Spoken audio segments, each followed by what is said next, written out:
Hello दोस्तों, आज हम बेपनाह मोहब्बत का 21वां भाग लेके आए हैं। अगर आप हमारे चैनल पर पहली बार आए हैं तो चैनल को सब्सक्राइब करें ताकि कहानी के आगे के एपिसोड पब्लिश होते ही आपको नोटिफिकेशन मिल जाए। ईशा निधि और विधि के साथ शॉपिंग के लिए चली गई। अद्विक ने उनकी सिक्योरिटी का पूरा इंतजाम कर दिया था। एक गाड़ी में निधि और विधि और ईशा थी और ड्राइविंग सीट पर स्टीफन था जो अद्विक के कहने पर उनके साथ आया था। हालांकि वो आना नहीं चाहता था पर अधिक की बात को वो टाल नहीं सकता था। उनके घर से निकलते ही एक गाड़ी उनका पीछा करने लगी जो कपूर मैंशन की कुछ दूरी पर खड़ी शायद उनका ही इंतजार कर रही थी। वो गाड़ी कुछ दूरी पर उनके पीछे पीछे चल रही थी। कुछ टाइम बाद उनकी गाड़ी मॉल पहुंची तो वो तीनों जल्दी से उतर कर अंदर की तरफ चली गई। स्टीफन भी उनके पीछे ही था। कुछ गार्ड्स और थे जो सब तरफ नजर रखे उनके पीछे चल रहे थे। स्टीफन का पूरा ध्यान निधि की तरफ था जिसने उसकी तरफ देखा तक नहीं था। वो उसे पूरा इग्नोर कर रही थी। तीनों लड़कियों गर्ल्स सेक्शन में चली गई और अपनी शॉपिंग करने लगी। वहीं कोई था जिसका ध्यान ईशा पर ही था। वो कोई और नहीं आकाश था जो उनका पीछा करते हुए यहाँ तक पहुँचा था।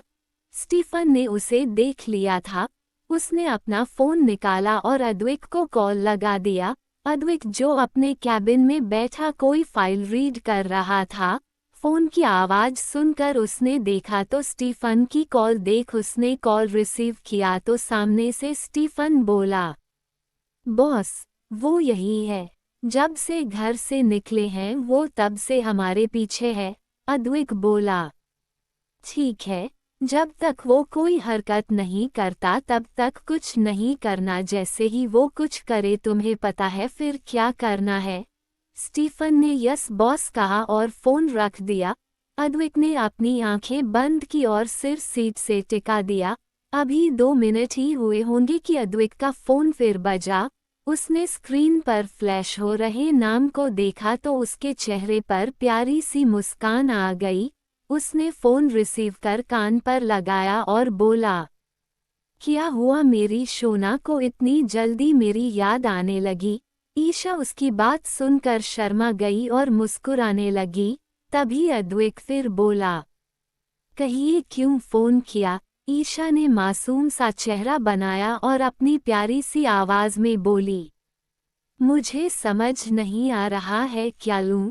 ये दोनों तो अपनी पसंद के वो काटे फाटे कपड़े पसंद कर रही है पर मुझे ऐसे कपड़े बिल्कुल नहीं पसंद। उसकी बात सुनकर अद्विक गहराई से मुस्कुरा दिया और बोला, उन दोनों को अपने लिए शॉपिंग करने दो, आपके लिए मैं खुद शॉपिंग कर लूँगा। ईशा बोली, तो अभी मैं कुछ भी ना लूँ, फिर क्या फ़ायदा मेरा शॉपिंग पर आने का। ये बोल वो उदास हो गई। उसकी आवाज़ की उदासी अद्विक ने भी महसूस की तो उसे अच्छा नहीं लगा, इसलिए वो कुछ सोचते हुए बोला, अगर आपको अपने लिए कुछ पसंद नहीं आ रहा तो आप मेरे लिए शॉपिंग कर लीजिए। ईशा उसकी बात सुनकर चौंक गई और बोली, आपके लिए। अद्विक बोला, हाँ मेरे लिए। ईशा बोली, पर मैं आपके लिए कैसे। उसकी बात को बीच में काटकर अद्विक बोला, क्यों आप मेरे लिए शॉपिंग नहीं कर सकती। मैं भी तो देखूं मेरी शोना मेरे लिए क्या पसंद करती है। और हाँ, कुछ भी लेना पर अपनी पसंद का लेना, मुझे सिर्फ आपकी पसंद की हुई चीज़ चाहिए। ईशा ने कुछ पल सोचा और हाँ बोल दिया। तभी अद्विक बोला, ठीक है फिर अब आप मेरे लिए शॉपिंग कीजिए, मेरी एक इम्पोर्टेंट मीटिंग है वो अटेंड करने जा रहा हूँ। ये बोल उसने बाय कहा और फ़ोन कट कर दिया। ईशा निधि और विधि के पास चली गई तो निधि उसे छेड़ते हुए बोली, क्या बात है भाभी, आप तो कुछ ही देर में भाई को मिस करने लगी। ये बोल वो हंसने लगी तो विधि भी हंसते हुए बोली, वैसे क्या कहा भाई ने। ईशा जो उनके ऐसे छेड़ने से शर्म से मुस्कुरा रही थी, वो विधि की बात सुनकर बोली, उन्होंने हमें उनके लिए शॉपिंग करने के लिए कहा है। उसकी बात सुनकर निधि और विधि हैरान हो गई और अपनी आंखें बड़ी बड़ी कर उसे देखने लगी, क्योंकि उन्हें ये बात अच्छे से पता थी कि अद्विक कभी किसी के पसंद से कुछ नहीं लेता, उसे हर चीज खुद की पसंद की ही चाहिए होती है। पर आज उसने खुद ईशा को अपने लिए शॉपिंग करने के लिए कहा, जो बात उन दोनों के लिए हैरान करने वाली थी। उन्हें ऐसे हैरान देख ईशा बोली, क्या हुआ, आप दोनों हमें ऐसे क्यों देख रही है, और आप दोनों इतनी हैरान क्यों हैं? निधि बोली, भाभी हैरान ना हो तो क्या करें, जो इंसान अपना एक रुमाल तक किसी और की पसंद का नहीं लेता वो आपको खुद के लिए पूरी शॉपिंग करने को कह रहे हैं। उसकी हाँ में हाँ मिलाते हुए विधि बोली, और नहीं तो क्या, भाई ने आज तक अपनी हर चीज खुद की पसंद से ली है। उन्हें किसी की पसंद की हुई चीजें पसंद नहीं आती। माँ बहुत बार उनके लिए कपड़े पसंद कर लाई है, पर उन्होंने वो कभी नहीं पहने, क्योंकि उन्हें सिर्फ खुद के पसंद किए कपड़े पहनना पसंद है। पर देखो तो आपको तो भाई ने खुद कहा है उनके लिए शॉपिंग करने को। उनकी बात सुनकर ईशा परेशान हो गई और सोचने लगी कि अद्विक को किसी की पसंद की चीज़ पसंद नहीं आती तो क्या वो उसकी खरीदी चीज़ें इस्तेमाल करेगा। अगर उसे ईशा की खरीदी चीज़ें पसंद नहीं आई तो वो यही सोच रही थी, तभी विधि के हिलाने पर वो होश में आई। विधि बोली, क्या हुआ भाभी, क्या सोच रही हो? ईशा ने उसकी तरफ देखा और परेशानी से बोली, अगर उन्हें हमारी पसंद की चीजें अच्छी नहीं लगी तो। उसकी बात सुनकर स्टीफन, जो उनके पीछे खड़ा उनकी बातें ही सुन रहा था, वो बोला, उन्हें जरूर पसंद आएंगी, क्योंकि अगर ऐसा ना होता तो वो आपको खुद के लिए कुछ लेने के लिए नहीं कहते। उसकी आवाज सुनकर वो तीनों उसकी तरफ देखने लगी, तो स्टीफन फिर बोला, बॉस आपसे बहुत प्यार करते हैं, तभी तो उन्होंने खुद आपको कहा कि आप उनके लिए शॉपिंग करें। स्टीफन की बात सुनकर ईशा को अच्छा लगा, इसलिए वो निधि और विधि के साथ जेंट्स सेक्शन की तरफ चली गई। वहीं आकाश गुस्से और नफरत से ईशा को देख रहा था, जो निधि और विधि के साथ हंस हंस कर बातें करते हुए अद्विक के लिए शॉपिंग कर रही थी। तभी 4 घंटे की शॉपिंग के बाद वो वहां से निकल गए। अद्विक ने ईशा के लिए अगर गाड़ी भेज दी थी, इसलिए वो उसमें बैठकर अद्विक के ऑफिस की तरफ चली गई और स्टीफन निधि और विधि को लेकर घर की तरफ चला गया। वहीं आकाश बस गुस्से में दांत पीसते रह गया। उससे ईशा की खुशी बर्दाश्त नहीं हो रही थी, वो गुस्से और नफरत से जल रहा था। वो जल्द से जल्द ईशा को अपने पास वापस लाना चाहता था, पर उसे नहीं पता था कि उसे एक झटका कर मिलने वाला है, जो शायद आकाश संभाल ना पाए, पर अद्विक पीछे हटने वालों में से नहीं था। स्टीफन ने निधि और विधि को घर छोड़ा। पूरे दिन में एक बार भी निधि ने उसकी तरफ नहीं देखा था। उसका ऐसे इग्नोर करना स्टीफन को अखर रहा था, हालांकि वो खुद चाहता था कि निधि अपनी जिंदगी में आगे बढ़े, पर फिर भी उसका ऐसे इग्नोर करना स्टीफन से बर्दाश्त नहीं हो रहा था। दिल में एक अजीब सा दर्द सा हो रहा था। वो गाड़ी चलाते वक्त यही सोच रहा था, तभी वो खुद से बोला, मुझे इतना बुरा क्यों लग रहा है, जबकि मैं खुद चाहता था कि वो मुझ पर ध्यान ना दें और अपनी जिंदगी में आगे बढ़े। फिर उनके इग्नोर करने से मुझे तकलीफ क्यों हो रही है? ऐसा लग रहा है जैसे दिल में बहुत ज्यादा दर्द हो रहा हो। ये सब बोलते हुए उसकी आंखें नम हो गई, पर उसने खुद को संभाला और ऑफिस चला गया। वहीं ईशा की गाड़ी अद्विक के ऑफिस के सामने आकर रुकी, तो ईशा जल्दी से गाड़ी से निकल अंदर की तरफ भाग गई। वो लिफ्ट से होते हुए ऊपर के फ्लोर पर गई, यहाँ अद्विक का कैबिन था। वो अद्विक के कैबिन की तरफ जा ही रही थी कि रास्ते में उसे शक्ति और शेरा मिल गए। उसे देख शेरा बोला, गुड़िया आप यहाँ? ईशा बोली, हाँ, वो आदि जी के पास जा रही थी। उसके मुंह से अद्वैत के लिए आदि सुनकर शक्ति उसे छेड़ते हुए बोला। शक्ति बोली, क्या बात है, अब तुम अद्वैत का नाम भी लेने लगी हो, और तो और अभी तो अपने आदि जी के आगे अपने ये भाई तुम्हें दिखाई ही नहीं देते, क्यों है ना शेरा? ये बोल उसने शेरा की तरफ देखा तो शेरा भी उसकी हाँ में हाँ मिलाते हुए बोला, और नहीं तो क्या, अब तो पति के आगे हम भाई तो दिखाई ही नहीं देते अपनी गुड़िया को, पति के आगे अब हम तो कुछ है भी नहीं। ये बोल उसने उदास सा चेहरा बनाया। ईशा जो उनकी बातें सुनकर शर्मा रही थी, वो शेरा का उदास चेहरा देखकर खुद भी उदास सी हो गई और बोली, ऐसा नहीं है भाई, आप दोनों मेरे लिए बहुत जरूरी हो, आप दोनों मेरे भाई हो। आप लोगों ने मुझे तब संभाला जब मैं जीने की उम्मीद तक को चुकी थी, मैंने आप दोनों को दिल से भाई माना है, आप दोनों मेरे लिए बहुत जरूरी हो। ये बोलते हुए उसकी आंखें नम हो गई। उसे उदास और उसकी आंखों की नमी देखकर शेरा ने उसे गले लगा लिया और उसके बालों को सहलाते हुए बोला, अरे गुड़िया, हम तो मजाक कर रहे थे बच्चे, हम दोनों तो बहुत खुश है कि तुम और भाऊ एक दूसरे से इतना प्यार करते हो।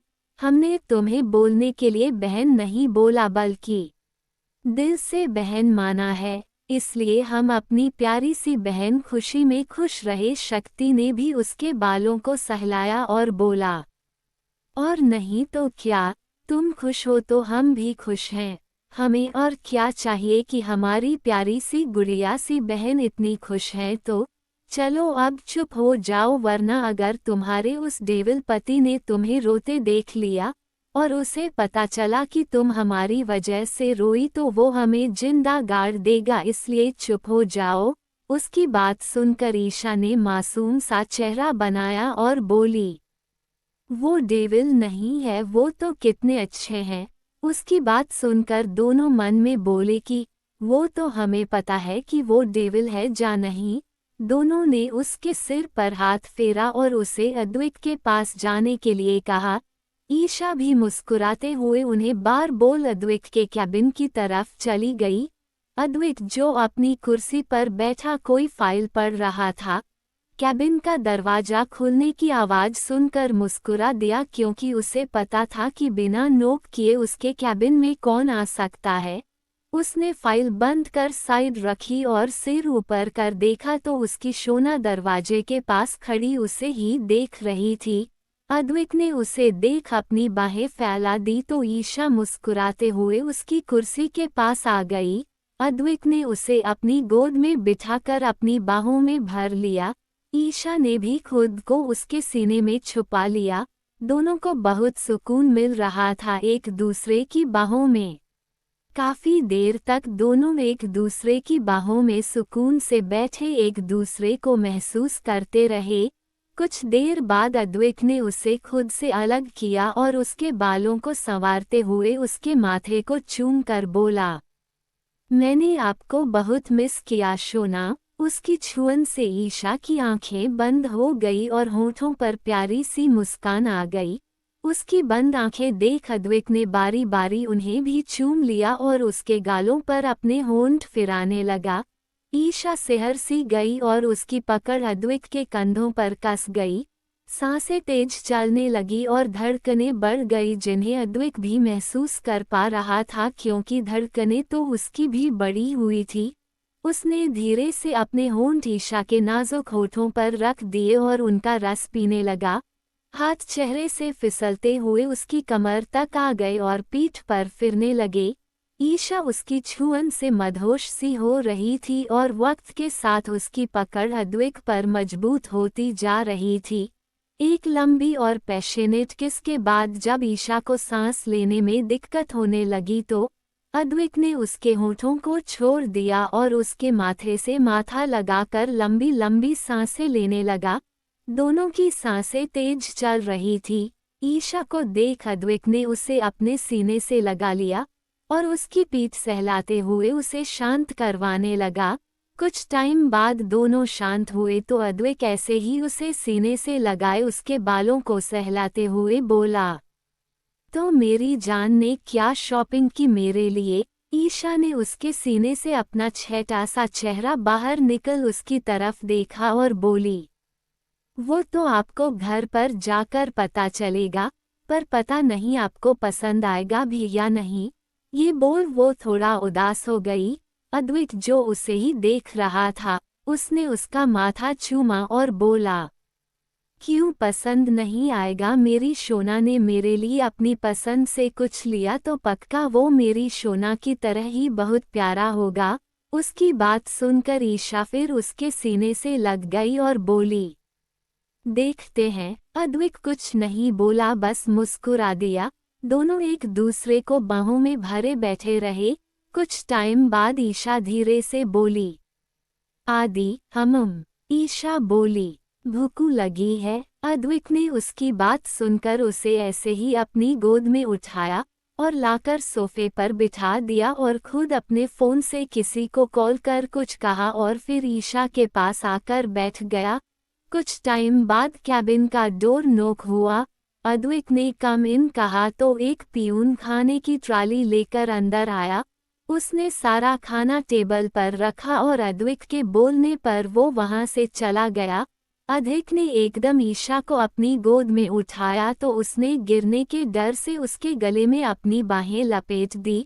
अद्वैत उसे लेकर बाथरूम की तरफ जाते हुए बोला, पहले हैंड वॉश फिर खाना। ईशा ने कुछ नहीं कहा। अद्वैत ने ईशा के हैंड वॉश करवाए और खुद भी किए। फिर उसने एक टॉवल से उसके हाथ सुखाकर खुद के हाथ सुखाए और उसे लेकर कैबिन में आ गया। उसने ईशा को सोफे पर बिठाया और खुद एक प्लेट में खाना सर्व करने लगा। ईशा ये सब करते हुए प्यार से उसे ही देख रही थी। अद्वैत ने ईशा को अपने हाथों से खाना खिलाया और खुद भी खाया। उसके बाद ईशा वहीं बैठकर अपनी पढ़ाई करने लगी और अद्वैत अपना काम करने लगा। शाम को दोनों शक्ति और शेरा के साथ घर के लिए निकल गए। आज निधि और विधि का जन्मदिन था। दोनों उठी तो और एक दूसरे को देखकर बर्थडे विश किया। दोनों के चेहरे पर एक प्यारी सी मुस्कान थी। दोनों जल्दी से फ्रेश हुई और नीचे आ गई।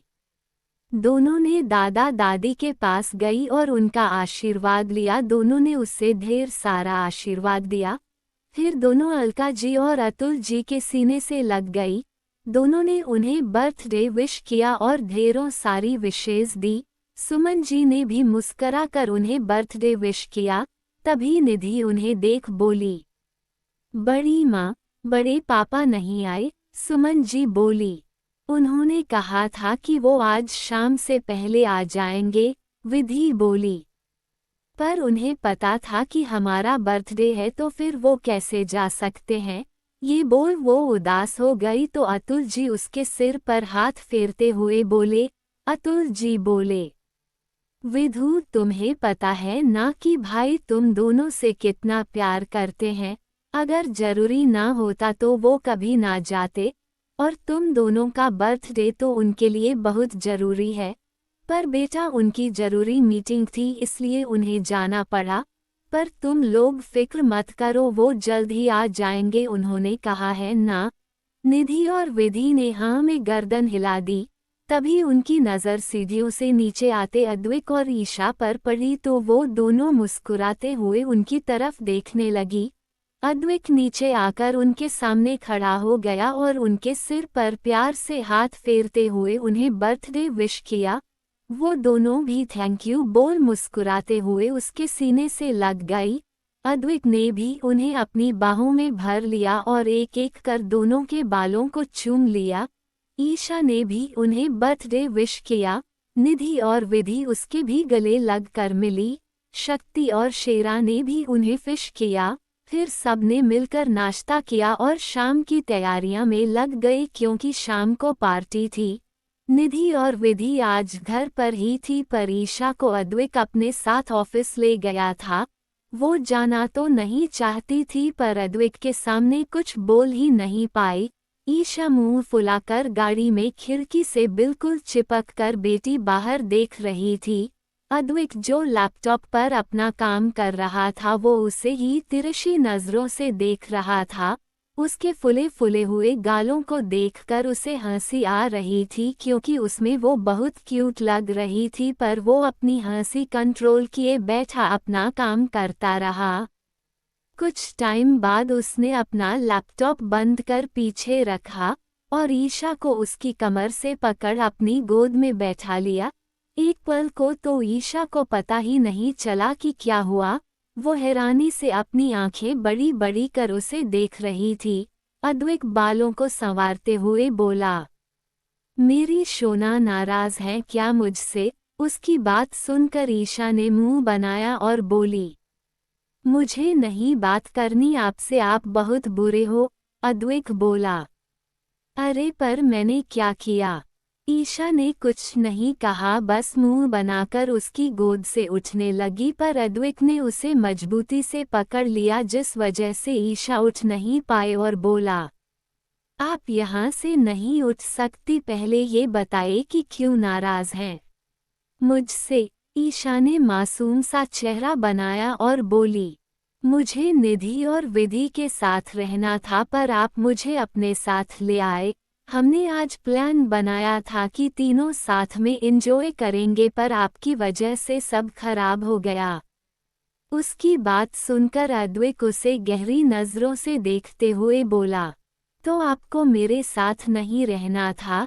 ईशा ने अपनी नजरें झुकाए और धीरे से बोली, मैंने ऐसा तो नहीं कहा। अद्विक बोला, अभी तो आपने कहा कि मैं आपको अपने साथ ले आया इसलिए आप उन दोनों के साथ समय नहीं बिता पाए, इसका मतलब आपको मेरे साथ समय गुजारना अच्छा नहीं लगता? ईशा बोली, मेरा वो मतलब नहीं था। अद्विक ने कुछ नहीं कहा, बस उसे अपनी गोद से उठाकर सीट पर बिठा दिया और खुद खिड़की के बाहर देखने लगा। वो सच में ईशा के साथ समय बिताना चाहता था, पर वो तो निधि और विधि के साथ रहना चाहती थी। उसकी इस बात से सच में अद्विक को बुरा लगा था। ईशा ने उसे नाराज देखा तो परेशान हो गई। वो फिर उठकर अद्विक की गोद में बैठ गई। उसने अपने पैर उसके दोनों तरफ रखे किए और उसके गले में अपनी बाहें लपेट दी। वो गिर ना जाए इसलिए अद्विक ने उसको कमर से पकड़ लिया। ईशा ने उसके चेहरे को अपने हाथों में भरा और उदास सी होकर बोली, मेरा वो मतलब नहीं था। मुझे भी आपके साथ समय बिताना अच्छा लगता है। आपके साथ आपके पास मुझे सुकून मिलता है जो कहीं और नहीं मिलता। आप पास नहीं होते हो तो एक बेचैनी सी होती रहती है, पर जैसे ही आपको देख लूं सारी बेचैनी दूर हो जाती है। आपके दूर जाते ही ऐसा लगता है जैसे सांसें धीमी सी पड़ रही है, और आपके पास आते ही फिर से इस बेजान से दिल में जान आ जाती है और ये दिल फिर धड़कने लगता है। आप नहीं जानते मैं आपसे कितना प्यार करने लगी हूँ आदि। अगर आप मुझसे यूं नाराज होकर मुंह फेर लेंगे तो मेरी तो सांसें ही रुक जाएगी। ये सब बोलते समय ईशा की आंखों नम हो गई और दो आंसू लुढ़क कर गालों पर आ गए। अद्विक जो बैठा उसे देखते हुए उसकी बातें सुनकर अपने दिल में उतार रहा था, उसे यूं रोते देख उसने जल्दी से उसके चेहरे को अपनी हथेलियों में भरा और बोला, रोना नहीं सोना, आपके आंसू मेरा दिल जलाते हैं। ऐसा लगता है जैसे कोई हजारों सुइयां एक साथ इस दिल में चुभो रहा हो। ये बोल उसने अपने दिल की तरफ इशारा किया। तभी ईशा बोली, आपसे बहुत प्यार करती हूँ आदि। I love you so much अभी। इतना सुनते ही अद्विक ने उसके होठों को अपने होठों से बंद कर दिया, जैसे उन लफ्ज़ों को सिर्फ अपने लिए कैद कर रहा हो। ईशा की पकड़ उस पर मजबूत हो गई। आंखों के आंसू गालों पर बह निकले, पर वो आंखें बंद किए अद्विक के प्यार को महसूस करती रही। एक लंबी और प्यार भरी किस के बाद अद्विक ने उसके होठों को अपने होठों से रिहा किया और उसे अपने सीने से लगा लिया। दोनों की सांसें तेज चल रही थी। दोनों ऐसे ही एक दूसरे की बाहों में बैठे रहे। लगभग 20 मिनट बाद वो लैब ऑफिस पहुंचे तो अद्विक ईशा को लेकर सीधे अपने कैबिन में चला गया। वहीं आकाश बौखलाया हुआ था। उसे ईशा की मुस्कुराहट चुभ रही थी जो उसने मॉल में देखी हुई थी। वो अपने कैबिन में बैठा दारू पीते हुए खुद से ही बोला, नहीं ऐसा नहीं हो सकता, तुम्हारे अंदर से मेरा खौफ कभी खत्म नहीं हो सकता। अब लगता है कि तुम्हें वापस पहले वाले आकाश से मिलाना ही पड़ेगा। पर वो यह नहीं जानता था कि ईशा के साथ वो इंसान है, कि अगर आकाश ने ईशा की तरफ अपनी गंदी नज़र भी उठाई तो वो उसकी नज़रें निकाल देगा, फिर उसे नुकसान पहुंचाना तो दूर की बात है। तभी पल्लवी उसके कैबिन में आई और उसके सामने टेबल पर एक कार्ड रखते हुए बोली, शाम की पार्टी का इनविटेशन आया है। आकाश दारू पीते हुए बोला, मुझे नहीं जाना किसी पार्टी में। पल्लवी बोली, सुन तो लो किसका इनविटेशन है। आकाश ने कुछ नहीं कहा तो वो खुद ही बोली, कपूरस का इनविटेशन। टेंशन है, आज उनके घर पार्टी है, उनकी बेटियों का जन्मदिन है। आकाश ने उसकी बात सुनकर कुछ सोचा और बोला, ठीक है शाम को चलेंगे। मुझे मिस्टर कपूर से कुछ बात भी करनी है। पर उसे नहीं पता था कि उसे वहां जाकर एक बहुत बड़ा झटका मिलने वाला है, जिसे देखकर शायद उसके पैरों तले से जमीन खिसक जाए। वहीं दूसरी तरफ अद्वैत मीटिंग रूम में था और ईशा उसके कैबिन में बैठी लैपटॉप पर कुछ कर रही थी। अद्वैत के सामने शक्ति और शेरा बैठे हुए थे। वो बहुत ही सीरियस लग रहे थे। तभी शक्ति बोला, आर यू श्योर बॉस कि आप ये करना चाहते हैं? अद्वैत ने कुछ नहीं कहा, बस उसकी तरफ देखा तो वो फिर बोला, मतलब ऐसा ना हो कि इससे गुड़िया को कुछ प्रॉब्लम हो। आप भी जानते हैं आपके कितने दुश्मन हैं। अगर उन्हें गुड़िया के बारे में पता चला तो कहीं वो उसे नुकसान पहुंचाने की कोशिश ना करें। अद्वैत बोला, ऐसा नहीं होगा। मेरी जान की तरफ उठने वाली हर नज़र को मैं निकाल कर फेंक दूंगा। और वैसे भी मेरी शोना मेरी कमज़ोरी नहीं, मेरी ताकत। उनका प्यार मुझे ताकत और हिम्मत देता है सबसे लड़ने की, तो तुम उस बात की फिक्र मत करो। शक्ति बोला, ठीक है, वैसे भी उस तक कार्ड पहुंचा दिया है। अद्वैत बोला, गुड, अब मिलेगा उसे असली झटका, जिन्हें वो अपने पैरों तले रौंदने के बारे में सोच रहा है। आज के बाद उनके बारे में सोचने से भी डरेगा।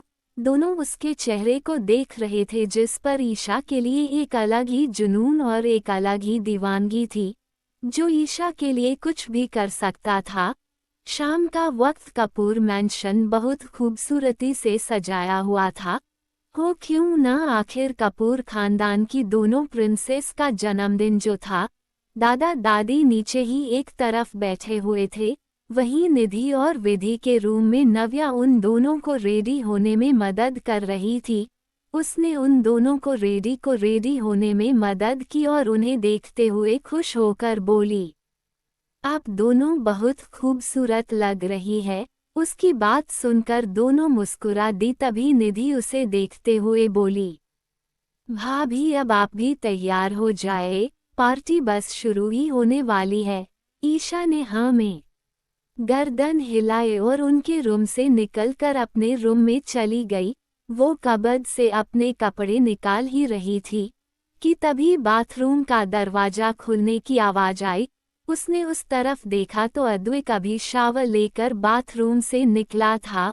उसने इस समय कमर पर सिर्फ एक टॉवल लपेट रखा था और दूसरे टॉवल से अपने बालों को सुखा रहा था। इस समय वो इतना हॉट लग रहा था कि ईशा की नज़रें उस पर ही थम गई। जिम में कसरत कर बनाई बॉडी जिस पर पानी की बूंदें चमक रही थी, जो उसे और भी दिलकश लग रहा था। ईशा एकटक उसे देखने लगी। अद्वैत की नज़र जब उस पर गई तो वो उसे खुद की तरफ ऐसे एकटक देखते देख टेढ़ा मुस्कुरा दिया। उसने अपने हाथ में पकड़ा टॉवल वहीं साइड में रखा और ईशा की तरफ बढ़ गया। ईशा तो अभी भी उसे देखने में इतना खोई हुई थी कि उसे पता ही नहीं चला कब अद्वैत उसके सामने आकर खड़ा हो गया। वो ईशा की तरफ झुका और उसके कान के पास अपनी सांसें छोड़ते हुए गहरी आवाज में बोला, हॉट लग रहा हूँ ना। उसकी आवाज सुनकर ईशा अपने होश में आई और उसे अपने इतने पास देखकर हड़बड़ा कर पीछे हटने लगी, पर कबर्ड से टकरा गई। अद्विक उसके चेहरे को देखते हुए बोला, इतना किसके ख्यालों में खोई हुई थी शोना कि मेरे आने तक का पता नहीं चला। उसकी बात सुनकर ईशा घबराते हुए इधर उधर देखने लगी और बोली, नहीं वो। अद्विक बोला, ये वो मैं क्या रही है? ईशा बोली, मुझे तैयार होना है। ये बोल वो साइड से जाने लगी, पर अद्विक ने कबर्ड पर अपना हाथ रख दिया। ईशा ने फिर भी उसकी तरफ नहीं देखा और दूसरी तरफ से जाने लगी, पर अद्विक ने दूसरी तरफ भी अपना हाथ रख दिया। ईशा अब उसकी बाहों के घेरे में कैद हो चुकी थी। वो घबराई सी बस गर्दन झुकाए खड़ी थी। अद्विक ने उसकी कमर में अपनी बाहें लपेट उसे अपने करीब खींच लिया और उसके बालों की लट को कान के पीछे करते हुए बोला, मेरी तरफ देखिए शोना, तब से तो मुझे देख रही थी और अब जब पास हूं तो आंखें बंद कर रखी है। ईशा ने कुछ नहीं कहा, बस उसके सीने में अपना चेहरा छुपाने लगी। पर जैसे ही उसे एहसास हुआ कि अद्विक ने अभी ऊपर कुछ नहीं पहना, तो जल्दी से उससे दूर होने लगी, पर अद्विक ने उसे नहीं छोड़ा बल्कि और मजबूती से उसे अपने करीब खींच लिया। ईशा घबराई सी नजरें झुकाए उसकी बाहों से छूटने की कोशिश कर रही थी। उसे बहुत शर्म आ रही थी, शर्म से उसके गाल लाल हो चुके थे। अद्विक उसे ऐसे देख मुस्कुरा दिया। उसने उसे अपने और करीब किया और बोला, जान अपने आदि की तरफ देखेंगी नहीं। ये बात उसने इतने प्यार से कही थी कि ईशा उसकी तरफ देखने से खुद को रोक नहीं पाई। उसने चेहरा ऊपर कर अद्विक की तरफ देखा तो नजरें उसकी नजरों से जा मिली। दोनों एक दूसरे की आंखों में खो गए। यहाँ अद्विक आंखों में बेइंतहा प्यार लिए उसे ही देख रहा था, वहीं आज उसे ईशा की आंखों में भी अपने लिए बेपनाह मोहब्बत नजर आ रही थी। ये देख अद्विक खुश हो गया। उसने ईशा के गाल की प्यार से छुआ और बोला, बताइए यहाँ खड़ी खड़ी क्या कर रही थी? ईशा बोली, वो कपड़े। घबराहट के मारे उससे कुछ बोला भी नहीं जा रहा था। वो अद्विक की बाहों में कसम साने लगी तो अद्विक ने अपने और नजदीक कर लिया और उसके गालों को अपनी नाक से सहलाते हुए बहुत ही रूमानी अंदाज में बोला, जरूरी तो नहीं कि हर बार दूर ही भागा जाए, कभी भाग कर आकर इस सीने से लग जाया कीजिए, ताकि इस दिल में धधकती आग थोड़ी शांत हो जाए और अंदर ही अंदर मुझे और ना झुलसाए। कभी मौका दीजिए इन धड़कनों को बढ़ने का, आपको खुद में समाकर महसूस करने का। उसकी करीबी ईशा को मदहोश कर रही थी और उसकी बातें उसके शरीर में सिरहन पैदा कर रही थी। ईशा अद्विक के सीने से लग गई। उसने अपना चेहरा उसके सीने में छुपा लिया और उसकी पीठ को मजबूती से पकड़ लिया। धड़कनें तेज हो गई थी, जो अद्विक भी महसूस कर पा रहा था, क्योंकि उसकी धड़कनें भी फिलहाल रोलर कोस्टर की तरह ही चल रही थी। उसने ईशा को अपनी बाहों में भर लिया। कुछ देर दोनों खड़े एक दूसरे को महसूस करते रहे। तभी ईशा धीरे से बोली, पार्टी का टाइम हो रहा है। अद्विक उससे अलग हुआ और उसके माथे को चूम धीरे से उसके होठों को छू लिया। ईशा जल्दी से भागकर बाथरूम में चली गई तो पीछे से अद्विक मुस्कुराते हुए बोला, झल्ली लड़की। ये बोल वो मुस्कुराते हुए चेंजिंग रूम में चला गया। कुछ टाइम बाद अद्विक आईने के सामने खड़ा अपने बाल बना रहा था जब बाथरूम का दरवाजा खुलने की आवाज आई। उसने उस तरफ देखा तो नजरें कुछ और देखने के लायक ही नहीं बची। उसकी Shona black party wear gown पहने गीले बालों को सुखाते हुए बाथरूम से बाहर आ रही थी। उसका पूरा ध्यान अपने बाल सुखाने पर था। उसने अभी तक अद्विक की तरफ नहीं देखा था, जो आंखों में दीवानगी लिए बस एकटक अपनी शोना को ही देख रहा था। तभी ईशा की नज़र सामने गई तो अद्विक को देख उसके हाथ जो उसके बाल सुखा रहे थे वो रुक गए। कुछ देर पहले जो हाल अद्विक का था अब वही हाल ईशा का था। Black three piece suit, black चमचमाते जूते, एक हाथ में घड़ी और एक में कड़ा, बालों को अच्छे से जेल से सेट किए अद्विक खड़ा अपनी शौक नजरों से उसे ही देख रहा था। ईशा भी सुध बुध खोए उसे देखने लगी। इस समय वो इतना हैंडसम लग रहा था कि कोई भी लड़की उसे देख अपना दिल हार जाए। अद्विक को पता ही नहीं चला कब उसके कदम ईशा की तरफ बढ़ गए। उसे अपनी तरफ आते देख ईशा की सांसें तेज हो गई, धड़कनें तेज धड़कने लगी। वो अपनी नजरों को इधर उधर करने लगी। अद्विक उसके सामने जाकर खड़ा हो गया।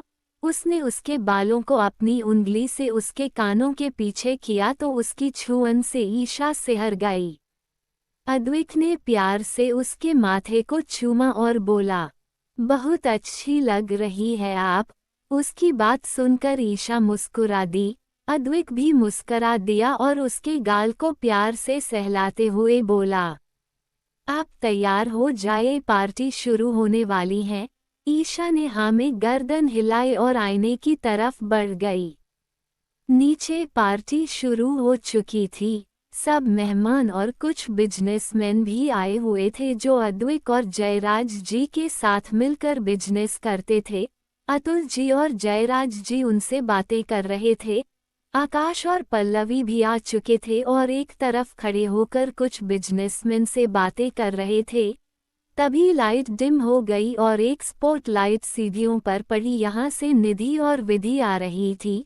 दोनों ने बहुत ही प्यारा गाउन पहना हुआ था। दोनों का गाउन सेम था, बस कलर अलग था। दोनों बहुत ही प्यारी लग रही थी।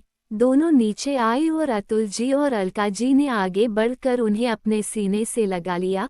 निधि और विधि भी अपनी मम्मी पापा के सीने से लग गई। उसके बाद दोनों अपने दादा दादी से मिली। उन दोनों ने भी उन्हें खूब प्यार किया और ढेर सारा आशीर्वाद दिया। तभी उनकी नज़र जयराज जी पर गई जो एक तरफ खड़े मुस्कुराते हुए उन्हें ही देख रहे थे। निधि और विधि ने उन्हें देखा तो चेहरे पर एक प्यारी सी मुस्कान आ गई। दोनों भागकर उनके पास गई। जयराज जी ने भी उन्हें देख अपनी बाहें फैला दी। निधि और विधि आकर उनके सीने से लग गई। जयराज जी ने प्यार से दोनों के सिर को चूमा और बोले, many many happy returns of the day princesses. Nidhi और विधि ने उन्हें देखा और मुस्कराकर एक साथ बोली, थैंक यू बड़े पापा। जयराज जी बोले, तो बोलो अपने बर्थडे पर क्या चाहिए मेरी दोनों प्रिंसेस को।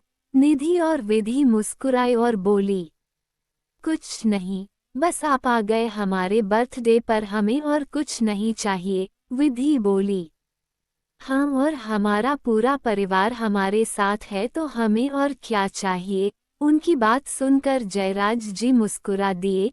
वो दोनों भी मुस्कुराने लगी। वहीं कोई था जिसकी नज़रें सिर्फ निधि पर थी। वो कोई और नहीं स्टीफन था, जो जब से निधि नीचे आई थी बस एकटक उसे ही देखे जा रहा था। उसकी नज़रें उसके चेहरे पर से हट ही नहीं रही थी। मुस्कुराते हुए निधि इतनी प्यारी और मासूम लग रही थी कि स्टीफन उसके चेहरे में कहीं खो सा गया। अतुल जी की आवाज़ से वो होश में आया जो बोल रहे थे, चलो बेटा अब केक कट करते हैं। निधि और विधि ने उन्हें देखा और बोली, अभी नहीं पापा। अतुल जी बोले, क्यों? विधि बोली, क्योंकि अभी तक हमारे प्यारे भाई और भाभी नहीं आए हैं। अतुल जी कुछ कहते उसके पहले ही अलका जी सीढ़ियों की तरफ देखकर बोली, वो आ गए तुम्हारे प्यारे भाई और भाभी। उनकी बात सुनकर सबका ध्यान सीढ़ियों की तरफ चला गया। यहाँ से अद्विक और ईशा नीचे आ रहे थे। यहाँ Advik black three piece suit में कमाल का लग रहा था। वहीं ईशा ने भी उससे मैचिंग ब्लैक गाउन पहना हुआ था, जिसमें वो कोई आसमान से उतरी परी लग रही थी। अद्विक ने ईशा का हाथ पकड़ा हुआ था। दोनों साथ में बहुत ही प्यारे लग रहे थे, made for each other type. यहाँ घर वालों के चेहरों पर उन्हें देख एक प्यारी सी स्माइल दी। वहीं बाकी लोग अद्विक को किसी लड़की के साथ देख हैरान थे, क्योंकि आज तक किसी ने भी उसे किसी लड़की के साथ नहीं देखा था। यहाँ तक कि अद्विक हमेशा लड़कियों से दूर ही रहता था, पर आज तो वो किसी लड़की के साथ हाथों में हाथ डाले आ रहा था, जो कि सबके लिए शॉकिंग था। वहीं दो जन ऐसे थे जो ईशा को अद्विक के साथ देख हैरान थे। यह कोई और नहीं आकाश और पल्लवी थे, जो एकटक हैरानी से अद्विक और ईशा को ही देख रहे थे। अद्विक और ईशा सबके पास आए तो अलका जी ने उनकी नज़र उतारी और बोली, बहुत प्यारे लग रहे हैं मेरे बच्चे, किसी की नज़र ना लगे। ये क्या उन्होंने अपनी आंख से काजल निकाल ईशा और अद्विक के कान के पीछे लगा दिया। सब लोग मुस्कुरा दिए, पर निधि और विधि मुंह बनाकर अलका जी को देखकर बोली, मम्मी आपको नहीं लगता कि आपको हमें भी काला टीका लगाना चाहिए था? विधि बोली, और नहीं तो क्या, जन्मदिन तो हमारा है तो उस हिसाब से नज़र भी तो ज़्यादा हमें ही लगेगी। उनकी बात सुनकर सब मुस्कुराने लगे। तभी अद्विक टेढ़ा मुस्कुराते हुए बोला, अब जो ज़्यादा खूबसूरत लगेगा नज़र से बचाने के लिए टीका भी तो छोटी माँ उसे ही लगाएगी। उसकी बात निधि और विधि ने मासूम सा चेहरा बनाया और निधि बोली, इसका मतलब हम अच्छे नहीं लग रहे? अद्विक बोला, मैंने ऐसा तो नहीं कहा। विधि बोली, पर अभी तो आपने कहा कि मम्मी ने आपको इसलिए काला टीका लगाया क्योंकि आप ज़्यादा खूबसूरत लग रहे थे। इसका मतलब हम दोनों अच्छे नहीं लग रहे, तभी तो मम्मी ने हमें काला टीका नहीं लगाया। उनकी बात सुनकर अद्विक मुस्कुरा दिया और उन दोनों को अपने सीने से लगाते हुए बोला, तुम दोनों अच्छे नहीं, बहुत अच्छे लग रहे हो। निधि और विधि ने उसकी तरफ देखा और मासूम सा चेहरा बनाकर बोली, सच्ची? अद्विक बोला, मुझची? ये बोल उसने बारी बारी दोनों का माथा चूम लिया। सब उन्हें देख मुस्कुरा रहे थे। उसके बाद निधि और विधि ने केक कट किया और सबको खिलाया। आकाश और पल्लवी तब से बस ईशा को ही घूरे जा रहे थे। आकाश का बस चलता तो वो अभी ईशा को अद्विक से अलग कर घसीटते हुए अपने साथ ले गया होता। वहीं पल्लवी भी ईशा को नफरत से घूर रही थी, जो अद्विक का हाथ पकड़कर खड़ी थी, या यूं कहें कि अद्विक ने जब से पार्टी में आया था उसका हाथ नहीं छोड़ा था। तभी ईशा, जो अद्विक के साथ खड़ी, बोर हो रही थी, क्योंकि वो तो अपने बिजनेस की बातें कर रहा था, पर ईशा को उसने जबरदस्ती अपने पास खड़े कर रखा था। ईशा ने अपनी नज़रें इधर उधर घुमाई तो उसकी नज़र आकाश पर पड़ी, जो उसे ही गुस्से में घूर रहा था। ईशा की पकड़ अद्विक के हाथ पर कस गई। माथे पर पसीने की बूंदें चुचुहाने लगी। चेहरा डर से पीला पड़ गया। अद्विक, जो उसके पास ही खड़ा था, उसकी नज़र ईशा पर गई तो वो घबरा गया। उसने ईशा की नज़रों का पीछा किया तो उसकी नज़रें भी आकाश पर ठहर गई, जो गुस्से और नफरत से ईशा को ही घूर रहा था। अद्विक की मुट्ठियां कस गई, आंखें गुस्से से लाल हो गई। उसका मन किया कि अभी वो आकाश को जान से मार दे, पर अभी उसका अपनी सोना को संभालना ज़्यादा जरूरी था। उसने ईशा का हाथ पकड़ा और एक तरफ आ गया। यहाँ कोई नहीं था। ईशा तो बेसुध सी उसके साथ खींची चली आई। अद्विक ने उसके चेहरे को अपने हाथों में भरा और बोला, शोना मेरी तरफ देखिए। उसकी आवाज़ सुनकर ईशा ने उसकी तरफ देखा। आंखें आंसुओं से भरी हुई थी। चेहरे पर एक अजीब सा डर था और आंखों में दर्द दिखाई दे रहा था। उसे ऐसे देख अद्विक को अपने सीने में एक टीस सी उठी। उसने ईशा को अपने सीने से लगा लिया। ईशा उसके सीने से लग फूट फूट कर रोने लगी। अद्विक बस उसके बालों और पीठ को सहलाते हुए उसे शांत करवाते हुए बोला, बस शोना, क्या हुआ है बच्चे, क्यों इतना रो रही हो आप? उसकी बात सुनकर ईशा ने कुछ नहीं कहा, बस उस पर अपनी पकड़ मजबूत कर दी।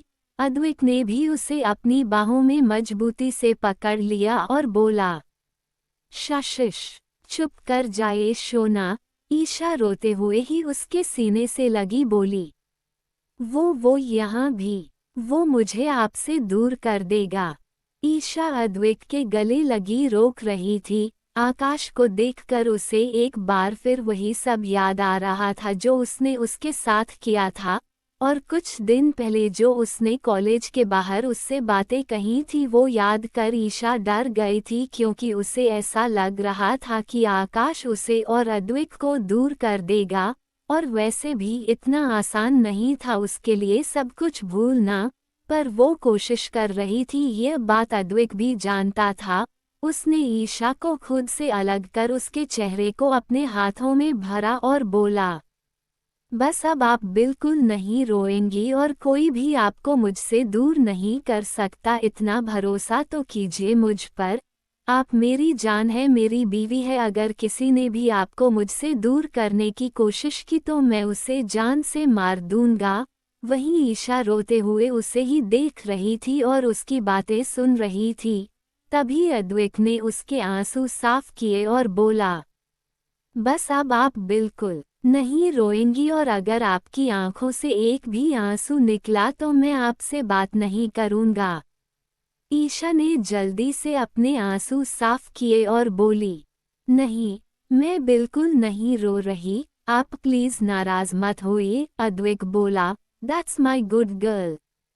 ये बोल उसने ईशा को अपने सीने से लगा लिया। वहीं ईशा ने भी उसे कस कर पकड़ लिया।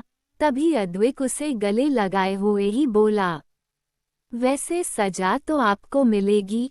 उसकी बात सुनकर ईशा उससे अलग हुई और बोली, सजा पर वो क्यों, और मैंने क्या किया है? अद्विक बोला, आपने मेरी जान को रुलाया है, और आप जानती है मुझे मेरी जान। अद्विक उसके बालों को उसके कान के पीछे करते हुए बोला कि आंखों में एक भी आंसू बर्दाश्त नहीं, इसलिए अब आपको सजा मिलेगी। उसकी बात सुनकर ईशा ने मासूम सा चेहरा बनाया तो अद्विक उसका मासूम चेहरा देखकर बोला, ये सब मुझ पर काम नहीं करेगा। ये बोल वो हाथ बांध उसे देखने लगा। ईशा ने उसके गले में अपने हाथ डाले और मासूम सा चेहरा बनाकर बोली, प्लीज ना हब्बी, अपनी शोना को माफ कर दो। आई प्रॉमिस मैं आगे बिल्कुल भी नहीं रोऊंगी।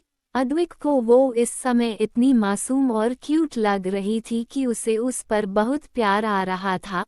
उसका मन कर रहा था कि वो उसे अपनी बाहों में भर ले और बहुत सारा प्यार करें, पर उसने अपने चेहरे पर अपने इमोशंस नहीं आने दिए और ऐसे ही सख्त चेहरे के साथ बोला, गलती की है तो सजा तो मिलेगी, पर अगर आप चाहती हैं कि मैं आपको माफ कर दूं तो मेरी एक शर्त है। ईशा ने उसकी तरफ कंफ्यूज होकर देखा तो अद्विक धीरे धीरे उसके कान के पास झुककर कुछ बोला, जिसे सुनकर ईशा की आंखें हैरानी से बड़ी हो गई। अद्विक ने उसके एक्सप्रेशन देखे तो उसे बहुत हंसी आई, पर उसने अपनी हंसी को कंट्रोल किया।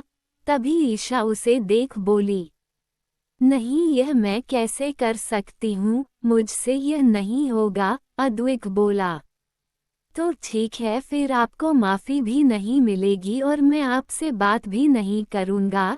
ये बोल वो वहाँ से सबके पास चला गया। वहीं ईशा कुछ पल तो उसे हैरानगी से जाते हुए देखती रह गई, फिर कुछ सोचते हुए बड़बड़ाने लगी। ईशा बोली, अब क्या करेगी तू ईशु? सबके सामने कैसे वो करेगी जो आदि ने कहा है? पर करना तो पड़ेगा, वरना यह मुझसे बात भी नहीं करेंगे। पर कुछ सोचकर उसकी आंखों में चमक आ गई और वो मुस्कुराते हुए खुद से बोली, अब आप देखते जाओ डिया हब्बी मैं क्या करती हूँ। ये बोल वो भी निधि और विधि के पास आ गई। उसने निधि और विधि को कुछ बताया तो वो दोनों मुस्कुरा कर दूसरी तरफ चली गई। वहीं अद्विक जो किसी के साथ खड़ा बातें कर रहा था उसका पूरा ध्यान ईशा पर ही था। तभी ईशा की नज़र उस पर गई तो वो उसे देखकर मुस्कुरा दी, पर अद्विक ने अपना चेहरा घुमा लिया। ये देख ईशा ने अपना मुंह बना लिया। तभी निधि और विधि ने अपना माइक पकड़ा और डांस के लिए अनाउंस कर दिया। उन्होंने डीजे को इशारा किया तो उसके एक खूबसूरत सा गाना लगा दिया। निधि और विधि ने अतुल जी और अलका जी का हाथ एक दूसरे के हाथ में दिया और उन्हें डांस करने के लिए बीच में ले गई। ऐसा ही उन्होंने जयराज जी और सुमन जी के साथ किया। उन्होंने ईशा को देखकर कुछ इशारा किया और खुद एक तरफ खड़ी हो गई। ईशा अद्वैत की तरफ बढ़ गई जो एक तरफ खड़ा सब देख रहा था। ईशा की निधि और विधि के साथ इशारेबाजी भी वो बखूबी देख पा रहा था। ईशा धीरे धीरे चलते हुए उसकी तरफ जाने लगी और साथ साथ गाने के बोल भी दोहराने लगी। हम तेरे बिन अब रह नहीं सकते, तेरे बिन क्या वजूद मेरा। हम तेरे बिन अब रह नहीं सकते, तेरे बिन क्या वजूद मेरा। तुझसे जुदा गर हो जाएंगे तो खुद से ही हो जाएंगे जुदा। क्योंकि तुम ही हो, अब तुम ही हो जिंदगी, अब तुम ही हो चैन भी। मेरा दर्द भी मेरी आशिकी, अब तुम ही हो। ईशा गाने के साथ साथ गाते हुए अद्वैत के पास पहुंची। अद्वैत उसे ही देख रहा था। ईशा ने मुस्कुराते हुए उसके आगे अपना हाथ किया और डांस के लिए पूछा। अद्वैत जो उसे ही देख रहा था उसने ईशा के हाथ पर अपना हाथ रख दिया। ईशा उसके साथ सबके बीच आ गई। यहाँ सब डांस कर रहे थे। अद्वैत ने उसको कमर से पकड़ अपने करीब कर लिया और डांस करने लगा। ईशा ने भी अपने हाथ उसके कंधों पर रख दिए और उसका साथ देने लगी। तेरा मेरा रिश्ता है, कैसा एक पल दूर गवारा नहीं, तेरे लिए हर रोज है जीते तुझको दिया मेरा वक्त, सभी कोई लम्हा मेरा ना हो, तेरे बिना हर सांस पे नाम तेरा। क्योंकि तुम ही हो, अब तुम ही हो जिंदगी, अब तुम ही हो चैन भी। मेरा दर्द भी मेरी आशिकी, अब तुम ही हो, तुम ही हो, तुम ही हो। वहीं आगे की लाइंस गाते हुए अद्वैत ने उसे उसके चेहरे को अपने हाथों में भर लिया और उसके माथे को चूम कर उसे अपने सीने से लगा लिया। ईशा ने भी अपना चेहरा उसके सीने पर रख दिया और बाहें उसकी कमर में लपेट दी। दोनों ने आंखें बंद कर ली और सुकून से एक दूसरे की बाहों में लिपटे रहे। तेरे लिए ही जिया मैं खुद को जो यूं दे दिया है, तेरी वफा ने मुझको संभाला, सारे गमों को दिल से निकला, तेरे साथ मेरा है नसीब जुदा, तुझे पाके अधूरा ना रहा। हम दोनों सबसे बेखबर एक दूसरे को महसूस कर रहे थे। दोनों को ही बहुत सुकून मिल रहा था। उन्हें ये तक होश नहीं रहा कि सब लोग उन्हें देख रहे हैं। आगे की लाइन दोनों ने साथ में एक दूसरे की आंखों में देखते हुए गाई। क्योंकि तुम ही हो, अब तुम ही हो जिंदगी, अब तुम ही हो चैन भी। मेरा दर्द भी मेरी आशिकी, अब तुम ही हो। क्योंकि तुम ही हो, अब तुम ही हो जिंदगी, अब तुम ही हो चैन भी। मेरा दर्द भी मेरी आशिकी, अब तुम ही। दोनों अभी भी वैसे ही खड़े थे।